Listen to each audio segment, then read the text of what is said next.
राधे राधे भक्तों, स्वागत है आप सभी का एक बार फिर से पूरे दिल से।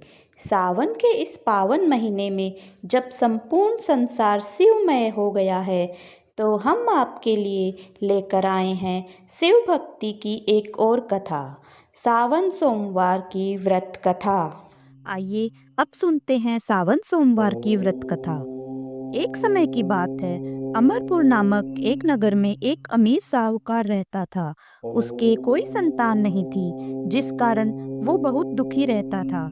संतान प्राप्ति के लिए वो हर सोमवार व्रत करके भोलेनाथ की पूजा किया करता था।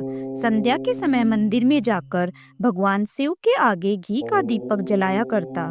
उसकी भक्ति देखकर माता पार्वती बहुत प्रसन्न हुई और भोलेनाथ से कहने लगी, हे प्राणनाथ, ये आपका सच्चा भक्त है, कृपा करके इसकी मनोकामना पूरी कर दें।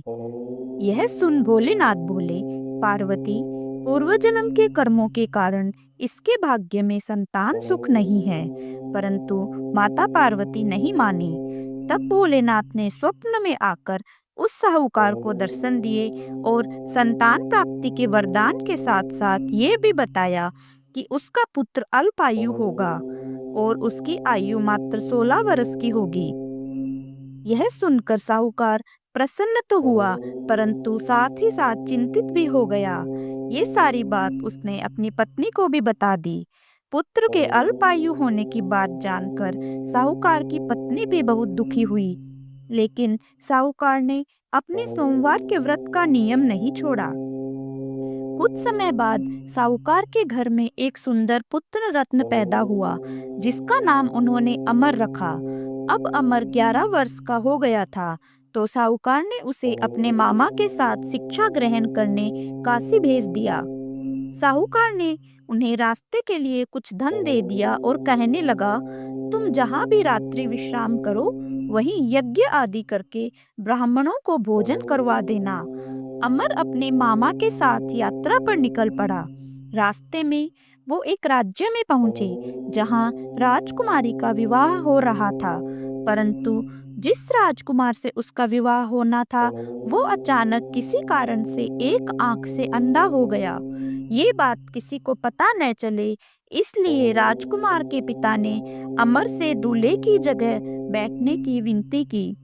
अमर ने ये विनती स्वीकार कर ली और राजकुमारी चंद्रिका से विवाह कर लिया। विदाई के समय अमर ने राजकुमारी चंद्रिका को एक पत्र के द्वारा सारी बात बता दी और उन्हें अपने पिता के घर छोड़कर काशी की ओर चल दिए। जब अमर 16 वर्ष का हो गया, तो उन्होंने एक यज्ञ किया और यज्ञ के बाद ब्राह्मणों को भोजन करवाया तथा साथ ही में अन्न और वस्त्र भी दान किए। उसी रात्रि निद्रा में अमर की मृत्यु हो गई। उसके मामा जोर जोर से रोने लगे। उनका विलाप सुनकर भोलेनाथ और माता पार्वती वहां आ पहुंचे। अमर के मामा का विलाप देखकर माता पार्वती भोलेनाथ से बोली, प्रभु, इस व्यक्ति के कष्ट को दूर कीजिए। तब भोलेनाथ बोले, पार्वती, ये वही साहूकार का बालक है जिसे 16 वर्ष तक जीवित रहने का वरदान मिला था। तब माता पार्वती ने भोलेनाथ से कहा, हे प्राणनाथ, इसके पिता 16 वर्ष से सोमवार का व्रत करते हुए आपको भोग लगाकर दीप प्रज्वलित कर रहे हैं। कृपा करके उनके दुख दूर कीजिए। माता पार्वती की ऐसी प्रार्थना सुन भोलेनाथ ने अमर को जीवन वरदान दे दिया। वरदान प्राप्त होते ही अमर जीवित हो गया। स्वस्थ होते ही वो अपने नगर की ओर वापस लौट चला। तब रास्ते में वह राजकुमारी चंद्रिका के पास आ पहुंचा।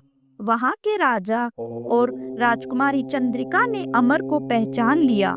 राजा ने राजकुमारी चंद्रिका को अमर के साथ उसके घर की ओर विदा किया। वहीं दूसरी ओर साहूकार और साहूकारनी यह जानते थे कि 16 वर्ष की आयु में उनके पुत्र की मृत्यु निश्चित है। इस कारण वो बहुत दुखी थे और कष्ट में अपना जीवन बिता रहे थे। तभी उनका पुत्र अमर राजकुमारी चंद्रिका के साथ घर पहुंच गया। अमर को अपनी नवविवाहित पत्नी के साथ देखकर साहूकार और साहूकारनी बहुत प्रसन्न हुए। उसी रात भोलेनाथ ने साहूकार को स्वप्न में दर्शन दिए और कहा, हे साहूकार, तुम्हारे सोमवार के व्रत से मैं प्रसन्न होकर तुम्हारे पुत्र को लंबी आयु प्रदान कर रहा हूँ। आइए अब हम भोलेनाथ से प्रार्थना करते हैं कि हे भोलेनाथ, पहले साहूकार और साहूकारनी को जो दिया वैसा किसी को भी मत देना। जैसा बाद में उनके पुत्र को लंबी आयु प्रदान की, वैसे ही इस कथा को कहने वाले, सुनने वाले और हुंकारा भरने वाले सब पर कृपा करना। जय भोलेनाथ, जय माता पार्वती। व्रत करने वाले सभी भक्तों को हमारी ओर से शुभकामनाएं। आपको यह वीडियो कैसा लगा कमेंट में जरूर बताएं। कृपया इसे लाइक करें तथा इस वीडियो को शेयर जरूर करें। चैनल को सब्सक्राइब करें और बेल आइकन भी जरूर दबाएं ताकि हर व्रत, पर्व और कथा की जानकारी आपको समय पर मिलती रहे। हर हर महादेव, जय श्री हरि।